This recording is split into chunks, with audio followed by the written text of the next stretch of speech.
Sangat jelas dari redaksi kitab Asy-Syifa tersebut bahwa legenda adanya pengakuan Fakih Muqaddam bahwa ia telah bermi'raj termasuk ke dalam kategori kafir menurut ulama. Kitab Asy-Syifa tidak sedang membicarakan tentang apakah Allah itu mempunyai jihad atau mahal, tetapi ia sedang membicarakan tentang siapa orang yang mengaku mi'raj seperti Nabi maka ia kufur, dan Fakih Muqaddam mengatakannya maka ia kafir. Simple. Walau bagi para ulama Fakih Muqaddam kafir karena pengakuan mi'rajnya, bagi penulis Fakih Muqaddam tidak kafir. Kenapa? Hukum kafir bagi orang yang mengaku mi'raj seperti Fakih Muqaddam Ba'alwi. Tulisan Kiai Haji Imaduddin Usman Al-Bantani tanggal 20 November 2024. Teman-teman bisa membacanya sendiri di link yang saya sematkan di kolom deskripsi ya. Al-Kisah menurut legenda yang berkembang dahulu kala di suatu negeri yang tandus dan gersang, berlatar abad ke-7 Hijriah, hiduplah seorang wali bernama Fakih Muqaddam. Dalam legenda itu, dikisahkan bahwa ia dapat melakukan apa-apa yang tidak bisa dilakukan orang biasa. Legenda itu ditulis pertama kali di abad ke-9 Hijriah oleh Ali As-Sakron, seorang penulis yang mengaku keturunan tokoh legenda tersebut. Dalam legenda tersebut dikisahkan, Fakih Muqaddam telah mencapai derajat kewalian yang mengalahkan seluruh para wali di dunia. Ia hanya bisa dikalahkan oleh para sahabat Nabi saja atau oleh orang yang disebutkan oleh Nabi Muhammad SAW akan keunggulannya seperti Uwais Al-Qarni, halaman 102. Dikisahkan pula bahwa Fakih Muqaddam berkata, bandinganku dengan kalian sama seperti bandingan Nabi Muhammad SAW dengan kaumnya, halaman 102. Dalam legenda yang berkembang itu, dikisahkan pula bahwa Fakih Muqaddam setelah wafatnya selalu datang mensolati jenazah orang yang meninggal, halaman 104. Dikisahkan pula, ketika gurunya yang bernama Bamarwan meninggal dunia, Fakih Muqaddam sedang berada di luar kota. Ketika ia datang, gurunya telah dikubur, lalu ia bersemedi dan berjanji tidak akan berhenti dari semedinya kecuali gurunya telah datang kepadanya. Lalu gurunya datang dan mereka berdua berdialog. Dalam dialog itu, Fakih Muqaddam bertanya kepada gurunya, bagaimana kedudukanku menurut kalian para ahli barzah? Lalu gurunya menjawab, mereka ahli barzah merindukanmu seperti orang-orang merindukan musim gugur, halaman 104. Dikisahkan pula dalam legenda itu, ada seorang teman Fakih Muqaddam bernama Abu Huraisyah hilang di perjalanan. Lalu datang seseorang mengatakan bahwa ia telah mati. Kemudian Fakih Muqaddam menundukkan kepalanya, lalu setelah beberapa saat kemudian ia berkata, ia belum mati. Orang itu bertanya, bagaimana engkau tahu bahwa ia belum mati? Kemudian Fakih Muqaddam berkata, aku telah mencarinya ke surga, lalu aku tidak melihatnya. Tidak mungkin ia akan masuk neraka. Halaman 104. Dalam legenda itu disebutkan pula bahwa kuburan Fakih Muqaddam adalah kuburan keramat. Orang yang ingin berziarah di pemakaman desa itu tidak boleh menziarahi orang lain sebelum kuburan Fakih Muqaddam, walaupun itu makam ibunya sendiri, halaman 109. Dikisahkan pula ada seseorang yang ingin menziarahi kakeknya lalu datanglah dari angkasa dua orang lalu berkata, jika engkau ingin berziarah kepada kakekmu atau yang lainnya, maka mulailah dengan kuburan Fakih Muqaddam, baru engkau menziarahi orang yang engkau mau. Jika engkau terburu-buru, maka ucapkanlah salam kepada Fakih Muqaddam. Lalu orang itu bertanya, kalian berdua siapa? Lalu kedua orang itu menjawab, kami adalah Abu Bakar dan Umar bin Khattab. Lalu kedua orang itu terbang seperti dua burung elang ke tengah angkasa. Halaman 109. Kisah-kisah legenda semacam itu bagi sebagian orang disebut keramat. Padahal keramat sangat jauh berbeda dengan legenda atau hurafat. Keramat adalah kisah asli yang keluar dari seorang wali yang dapat disaksikan oleh manusia di masa ia hidup. Jika keramat keluar dari orang masa lalu, maka kisah keramat itu harus diceritakan dalam tulisan-tulisan orang yang hidup di masa lalu itu.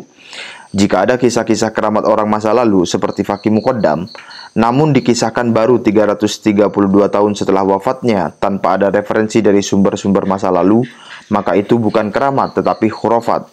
Ia hanya legenda yang dikisahkan lalu dianggap sebagai benar-benar pernah terjadi. Keramat para wali itu ada.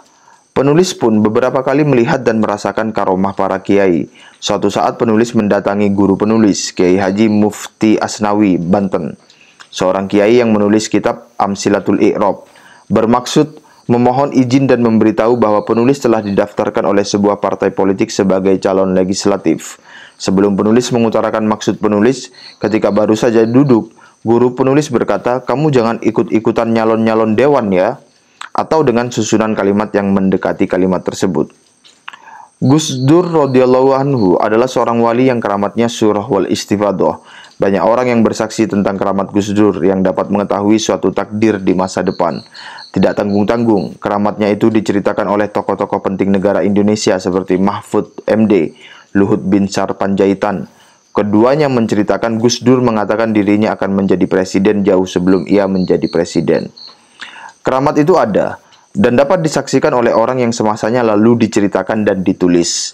Sekali lagi penulis katakan, jika kisah keramat itu baru diceritakan 332 tahun setelah wafatnya, seperti kisah keramat Fakih Muqaddam, di mana keramat-keramatnya tidak pernah disaksikan oleh orang pada masanya, yaitu tahun 653 Hijriah, tetapi baru ditulis setelah 332 tahun oleh orang yang mengaku keturunannya, yaitu Ali As-Sakron pada tahun 895 Hijriah. Maka yang demikian itu bukan keramat, tetapi legenda atau khurafat. Selain legenda-legenda Fakih Muqaddam dalam kitab Al-Burqah, legenda-legenda lain darinya juga ditulis dalam kitab Al-Jahurus Syafaf. Dalam kitab itu disebutkan bahwa Fakih Muqaddam melakukan surat menyurat dengan Syekh Sa'ad Az-Zifari. Dalam suratnya itu, Fakih Muqaddam mengaku telah melakukan Mi'raj ke Sidratul Muntaha sebanyak 70 kali, halaman 79. Selain kisah legenda tentang Mi'raj itu tidak terkonfirmasi sumber primer dan sumber sekunder eksternal, legenda itu dihukumi kafir oleh para ulama Islam. Orang yang mengaku melakukan Mi'raj menurut Qadhi Iyad dalam kitab Asy-Syifa termasuk dalam kategori kafir. Qadhi Iyad berkata, begitu pula orang yang mengaku bahwa ia diberi wahyu walau ia tidak mengaku menjadi nabi atau ia naik ke langit dalam kurung Mi'raj dan masuk ke dalam surga dan memakan buah-buahnya dan memeluk bidadari, maka mereka itu semuanya adalah orang-orang kafir. Qadhi Iyad Asy-Syifa bi Ta'rif Al-Huquq Al-Mustafa Al-Maktabah As-Syamilah Juz 2 halaman 282. Di tempat lain dalam kitabnya tersebut, Qadhi Iyad mengatakan, maka semuanya termasuk kafir dengan ijma' kaum muslimin. Seperti juga ucapan ahli teologi dari para filosof dan kaum munajjimin dan kaum Tobaiyin. Begitu pula dalam kurung kafir, orang yang mengaku duduk bersama Allah, Mi'raj kepadanya, berbicara dengannya atau hululnya Allah dalam kurung masuk kepada seseorang. Qadhi Iyad Asy-Syifa bi Ta'rif Al-Huquq Al-Mustafa Al-Maktabah As-Syamilah Juz 2 halaman 283. Sangat jelas dari redaksi kitab Asy-Syifa tersebut bahwa legenda adanya pengakuan Fakih Muqaddam bahwa ia telah bermi'raj termasuk ke dalam kategori kafir menurut ulama. Para pembela Ba'alwi membuat apologi aneh bahwa yang termasuk kafir itu jika melakukan semuanya itu, yaitu mujalasah dalam kurung duduk bersama Allah, Mi'raj dan mukalamah berbicara dengan Allah. Kalau melakukan salah satunya saja maka tidak kafir, karena kalimat kitab Asy-Syifa itu menggunakan huruf athof wawu. Kata mereka, para pembela nasab Ba'alwi itu tidak memahami istilah ilmu nahwu tentang mutlaqul jam'i wa ittifaqul fi'li, huruf wawu yang berfaidah kemutlakan bersama dan samanya pekerjaan. Artinya huruf wawu itu bermakna menyatukan dua komponen kalimat yang memiliki satu kesamaan tetapi ia tidak mesti bersamaan dilakukan. Contoh ayat Al-Quran, walaqad arsalna Nuha wa Ibrahima, dan sungguh kami telah mengutus Nuh dan Ibrahim. Dalam ayat Al-Quran itu tidak berarti Nabi Nuh dan Nabi Ibrahim diutus bersama-sama dalam satu waktu. Mereka diutus berlainan waktu, bahkan jaraknya ribuan tahun. Nama Nuh dan Ibrahim disatukan dengan huruf athof wawu karena ittifaqul fi'li, dalam kurung persamaan pekerjaan, yaitu diutus. Jadi, kalimat dalam kitab Asy-Syifa itu bermakna jika seseorang telah mengaku melakukan salah satu dari tiga itu, dalam kurung duduk bersama Allah, mi'raj kepadanya dan berbicara dengannya, maka ia telah kafir. Ada juga pembela Ba'alwi yang mengatakan bahwa yang kafir itu adalah jika mengaku mi'raj ke langit, sedangkan Fakih Muqaddam itu mengakunya mi'raj ke Sidratul Muntaha. Jadi ia tidak kafir. Kalimat ini juga menunjukkan ia tidak faham ilmu agama, karena dalam hadis-hadis sahih dikatakan bahwa Sidratul Muntaha itu berada di langit yang ke-6. Jadi baik mengaku mi'raj ke Sidratul Muntaha atau mengaku mi'raj ke langit, keduanya sama saja kafir. Karena mengaku naik ke Sidratul Muntaha itu ya sama saja mengaku naik ke langit. Silakan fahami hadis dari Imam Muslim di bawah ini. Diriwayatkan dari Abdullah, ia berkata, ketika Rasulullah diperjalankan maka ia sampai ke Sidratul Muntaha, dan Sidratul Muntaha itu ada di langit yang ke-6. Sahih Muslim Al-Maktabah Asy-Syamilah juz 1 halaman 157. Ada juga pembela Ba'alwi yang mengatakan mi'raj ke langit itu kafir menurut kitab Asy-Syifa karena berarti menganggap Allah ada di arah atau tempat yaitu langit. Sedangkan Allah itu suci dari jihad dalam kurung arah dan mahal dalam kurung tempat. Penulis menjawab, kitab Asy-Syifa tidak sedang membicarakan tentang apakah Allah itu mempunyai jihad atau mahal, tetapi ia sedang membicarakan tentang siapa orang yang mengaku mi'raj seperti Nabi maka ia kufur, dan Faqih Muqaddam mengatakannya maka ia kafir. Simple. Ibarat dalam kitab Asy-Syifa itu dikutip pula oleh Kyai Haji Hasyim Asy'ari dalam kitabnya Risalah Ahli Sunnah wal Jamaah. Penulis dalam ceramah pernah mengatakan, bahkan kata Hadratus Syekh Hasyim Asy'ari, siapa orang yang mengaku bahwa dirinya mi'raj ke langit, kufur. Kata pembela Ba'alwi, penulis telah berdusta karena kalimat seperti itu tidak ada dalam kitab Risalah Ahli Sunnah wal Jamaah. Penulis tersenyum ketika melihat betapa gigihnya para pembela Ba'alwi membela tokoh legenda Faqih Muqaddam agar tidak dihukumi kafir, walau dengan falasi dalam kurung penyesatan kepada para netizen. Apakah itu sengaja atau memang karena keterbatasan ilmu? Jika mereka mengerti bahwa metode para ahli hadis dalam meriwayatkan hadis ada dua macam, maka mereka tidak akan mengatakan penulis berdusta. Para ahli hadis meriwayatkan hadis Nabi itu ada dua metode. Pertama, riwayat bil lafzi, lafaznya persis sama. Yang kedua, riwayat bil makna, lafaznya berbeda tetapi maknanya sama. Jika hadis Nabi saja dibolehkan diriwayatkan dengan maknanya, apalagi ucapan para ulama seperti Hadratus Syekh Hasyim Asy'ari. Coba pembaca perhatikan dalam kitab Hadratus Syekh itu, apakah makna narasi penulis bahwa orang yang mengaku mi'raj itu kafir ada dalam kitab beliau atau tidak? Tentu ada, walaupun lafaznya tidak persis sama. Karena penulis sedang meriwayatkannya dengan metode para ahli hadis yang disebut riwayat bil makna, dalam kurung lafaznya berbeda tetapi maksudnya sama. Ada lagi para pembela Ba'alwi yang mengatakan, penulis berdusta ketika mengatakan bahwa Hadratus Syekh mengatakan dalam kitab Risalah Ahlus Sunnah wal Jamaah bahwa orang yang mengaku mi'raj itu kafir.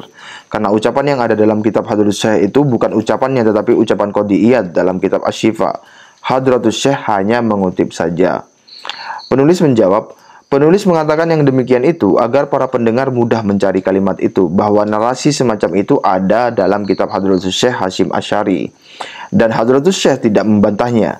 Artinya, Hadratus Syekh setuju dengan narasi itu bahwa orang yang mengaku mi'raj ke langit adalah kafir. Kaidah yang sangat terkenal mengatakan, barang siapa yang mengutip ucapan orang lain lalu ia diam, dalam kurung tidak menyatakan tidak setuju, itu menunjukkan ia setuju dengan ucapan itu. Walau bagi para ulama Faqih Muqaddam kafir karena pengakuan mi'rajnya, bagi penulis Faqih Muqaddam tidak kafir. Kenapa? Karena memang pengakuan mi'raj itu tidak pernah ada. Surat menyurat antara Faqih Muqaddam dengan Syekh Sa'ad itu juga tidak pernah terjadi. Legenda surat menyurat itu diciptakan pada abad 9 dalam kitab Al-Burqa oleh Ali Asakron dengan sederhana. Ia mengaku kisah itu ada dalam sebuah kitab karya batohan murid Syekh Sa'ad yang bernama Kitab Tuhfatul Murid. Benarkah kitab itu pernah ada? Tidak ada. Salih Al-Hamid Ba'alwi dalam kurung wafat 1386 Hijriah 60 tahun lalu mengaku pernah melihat manuskrip kitab itu dalam kurung lihat Tarikh Hadramaut juz 2 halaman 824. Menurut Dr. Muhammad Yaslam Abdun Nur, Salih Al-Hamid mengaku pernah melihatnya di perpustakaan Husain bin Abdurrahman bin Sahal, kemudian dibawa ke perpustakaan Al-Ahqaf Tarim. Katanya ditulis tahun 978 Hijriah oleh Umar bin Ibrahim Al-Hubani. Benarkah berita itu? Dr. Muhammad Yaslam mengatakan, sekarang kitab itu sudah hilang. Dalam kurung lihat footnote Tarihu wal Mu'arrikhun Al-Hadarimah halaman 50. Aneh, semua manuskrip eksternal yang sezaman yang diklaim katanya menyebut keluarga Ba'alwi setelah dikutip kemudian dinyatakan hilang. Bagi seorang peneliti ini adalah suatu pola yang mencurigakan, dan bagi penulis kitab itu kemungkinan besar, jikapun pernah ada, tidak pernah menyebut Fakih Muqaddam. Itulah alasan kenapa manuskrip kitab itu harus dilenyapkan. Penulis Kiai Haji Madudin Usman Al-Bantani. Terima kasih. Wassalamualaikum warahmatullahi wabarakatuh.